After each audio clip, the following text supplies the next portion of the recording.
Kroger Tenderay Beef. No other beef so fresh can be so tender. Presents Hearts in Harmony, transcribed. K is for Kroger. C is for cut.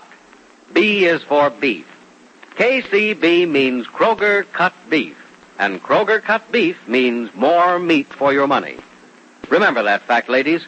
Remember that Kroger cut beef gives you more meat, less waste. And for this reason, before the meat is weighed and priced, the Kroger method of cutting beef removes excess bone, excess waste, and stringy ends. Yes, that's before the meat is weighed and priced. And listen, you get the top U.S. government grades of beef. Yes, it's tender, juicy, rich red, and marbled with just the right amount of flavory fat. So you get a better value in top-grade beef. Let's take a Kroger cut chuck roast as an example. Before the roast is weighed and priced, the Kroger method of cutting beef removes excess waste and stringy meat. You're bound to get a better value because you get more solid meat, only a minimum of bone. No matter which you prefer, steak or roast, you receive more meat, less waste in Kroger cut beef. But make that discovery for yourself. Visit your neighborhood Kroger store and get Kroger cut beef. It gives you more meat for your money. And now, Hearts in Harmony. 2 days have passed since Peg Martin failed in her attempt to break up the romance and coming marriage of Penny Gibbs and wealthy Barry Carlton. And for 2 days, Peg has scarcely stirred from her room. Today, however, she went downtown, and on her return says to Penny, Penny, may I talk to you for a few minutes? Of course, Peg. You know, I've been worried about you. You haven't been yourself for 2 days. I know. I'm sorry if I've been so moody. I know it's unpleasant to have someone grumbling around the house. That's why I stayed in my room most of the time. What's the matter, Peg? Oh, a lot of things. But I won't bore you with all of them. I went downtown this morning to quit my job. To quit your job? Well, you didn't, did you? Yes, I did. Well, I thought you liked it. You were getting along so well. You were going to get a promotion. It seemed wonderful then, Penny, but it isn't now. Did something go wrong at the store, Peg? Is that why you're so unhappy? No, the store had nothing to do with it. I gave up my job because, well, Penny, I'm going to leave. Leave? Yes, I think I've seen enough of Rossville, and Rossville's seen enough of me. Peg, this is such a surprise, I can hardly believe it. I mean, I thought you liked Rossville so much that you wanted to send Julia to school here. It is a lovely place to bring up children, darling, and I would like Julie to go to school and grow up here, but I'm afraid that just can't be. Well, if it can't, it can't. When are you leaving? Today. Well, why so suddenly? Well, I'm upset, Penny. Nerves, I guess. Besides, Mother isn't well. Remember that letter I got from her the other day, don't you? Yes. Well, I didn't tell you at the time because you had enough of your own to worry about without hearing my troubles, but Mother said she was rather ill and asked me if I couldn't come down for a little while. Oh, Peg, you should have gone before this. I know. But I was feeling so badly myself that I wouldn't have been much good to Mother. Besides, George said he was coming back to Rossville today and then going on to New York. Well, it should be a nice drive. Yes, I think it should be. When George left town, he said he'd be back this morning, so I guess I'll be leaving for New York with him sometime this afternoon. How long will you be gone, do you know? Oh, just a few days, a week at the most. Could I leave Julie with you, or would she be too much of a nuisance? No, she's no bother. Well, it would be helpful if I could come back for her later. I don't think it's right for me to take Julie home now if Mother's very ill. Well, I think you can probably do more for your mother if you don't have Julie to worry about. You're sure you won't worry about leaving her with us, though? Oh, I couldn't leave her in better hands. Oh, Penny, I'm going to run upstairs and pack. It's almost noon, and George should be here any minute. I'll come up and help you. Oh, would you, Penny? Mm-hmm. Oh, thanks. You're a darling. Oh, Penny, I'm sorry that one of two of your friends haven't liked me. Peg, we can't all be liked by everyone. I know, but no one should... Well, skip it. I'm just sorry, that's all. I hope we're still good friends. We always will be, Peg. We've been friends for a lot of years, even though there was a long time when we didn't see each other. And I don't see any reason why we won't be just as friendly as ever through all the years to come, apart and together, no matter where we are or what we're doing. Oh, that's the doorbell, Peg. Will you get it? Yes, Penny. If it's Barry, tell him I'll be down in about 5 minutes. All right. Right on the dot of noon, it's good old George. Hello, George. Come in. Hey, what's the matter with you? I drive all the way from the shore at 70 miles an hour because I'm going to hear the good... Shut up, you fool. Oh, it's happened, but nobody knows it's happened yet. Is that it? No, that's not it. Well, what is? It didn't happen. It didn't happen. Oh, you mean you haven't had a chance to try it yet. And that's it, isn't it? No, that's not it either. Oh, come on into the living room where it's safer to talk. Well, what do we have to do any safe talking for? Hey, whose luggage is this? Mine. You're driving to New York this afternoon, aren't you? Yeah, for a big celebration. I thought... We'll celebrate if you want to, but I don't think you'll want to. George, I'm going to New York with you. I have to get out of town. Have to get out. Why? He plain ordered me out. He? Who's he? Barry Carlton. George, it didn't work. You tried it, and it didn't work? I just threw myself at him, George. I tried every feminine trick I know. But I was no more attractive to him than a broken match. I can't believe it. Well, you bungled it somehow, or you're slipping. Why that weakling... He isn't weak, George. That's the trouble. He may act weak because he doesn't have to make people think he's strong. But he's no weakling, George. And he's not stupid either. He's seen right through me from the very start. And been laughing at me. Well, I ought to go up there and... Oh, don't be an idiot, George. What good would that do? Only make matters worse. I feel bad enough now. George, you will take me to New York, won't you? Sure. You don't want to, though, do you? I'm no good to you now. But, George, I have to get out of town. If I don't leave town, he'll tell Penny I tried to take him away from her, and I can't face the punishment I'd get for that. I'll be leaving at 3. I'll be back for you then. You will come back for me, though, won't you? You won't leave town without me. No, I won't. I'd say come along with me now, only I guess you want time to pack up the kid and say goodbyes. Oh, I can run through the goodbyes in 5 minutes, and we're not taking Julie. No? Oh? But I'll wait till you get back at 3 to leave with you. I'd better put on a sad mother-daughter parting for Penny and the old folks. You never do stop scheming, do you, sweetheart? I can't afford to. George, you almost laughed just then.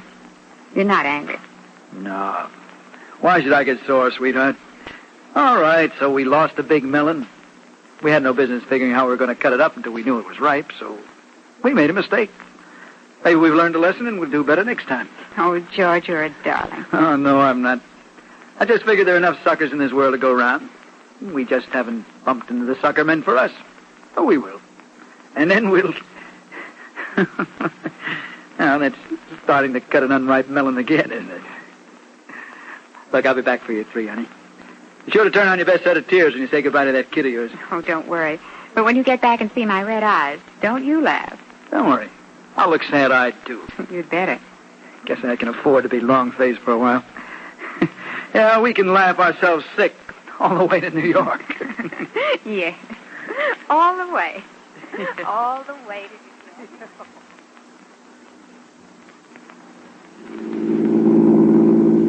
Barry? Yes, Penny. Darling, I know this is a silly time to ask. We're already on the way, but would you mind very much if we didn't go to the country club dance tonight? No, not at all, darling. What would you like to do? Just keep driving? For a while. Then let's go to some tiny place where it's quiet and we can relax. Suits me fine. I know just the spot. But it's a long drive. Well, it's restful riding. If it doesn't tire you too much to drive, I'd like it. With the top down and the moon out and the sky full of stars, even driving a long way is peaceful and restful. And nothing's difficult if it's for you. Oh, I like being loved as much as you love me. I like loving you so much. It's the easiest thing I've ever had to do. But you don't have to. Oh, yes, I do. Some power forces me to. What power? You? I don't like forcing you into anything. Well, I don't ever want you to stop. I have a very terrible threat for you. What? I'll never stop. Good. Well, we just passed the driveway to the country club. Goodbye, dance. Hello, open road and a quiet little place I know. Oh, it sounds good. I'm relaxed already. I think the thought of that dance tired me. Well, maybe you should have stayed home and rested. No, I wanted to get out of the house. Why? No special reason. I just wanted to get out. Oh. Barry, Hmm? Peg left for New York this afternoon. Yes, I know. What, did I tell you? No, I haven't given you time to tell me anything with the way I've jabbered all evening. I phoned your house this morning while you were out. Peg told me. Oh, I see. How long is she going to be gone? Just a few days. A few days, huh? She told me she was leaving for good. Yes, she is really, but she's coming back in a few days to get Julie. Funny she didn't take Julie with her to begin with. She said her mother was ill, and she doesn't think she'll be able to handle Julie right away. Oh, I see. Well, your house is going to be relatively empty again then, isn't it? Slightly. I suppose you're sorry to see Peg go. Or aren't you? I guess it's a pretty awful thing to say, but I'm a little bit glad she's going. Oh, you are? Why? I don't know why exactly. I seem to be under a strain when I saw her lately. I couldn't understand what caused it. Well, I think you've been under strain generally, dear. Maybe so. Anyway, I noticed the strain went away almost the instant Peg and George drove off. Oh, she drove down with George. Mm-hmm. Wonder where they are now. Well, let's see. It's 11 o'clock now. When did they leave? Oh, about 3. 8 hours. Well, if they're still driving and going at a reasonable speed, they're just about at Saunders City now. Hey, we'll have to drive to New York sometime, Penny. It's a great way to see the country. Greatest way in the world.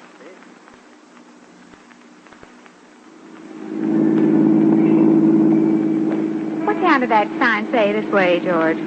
Saunders City. Say, there's a good hotel there, Peg. You want to stop? No, let's drive on.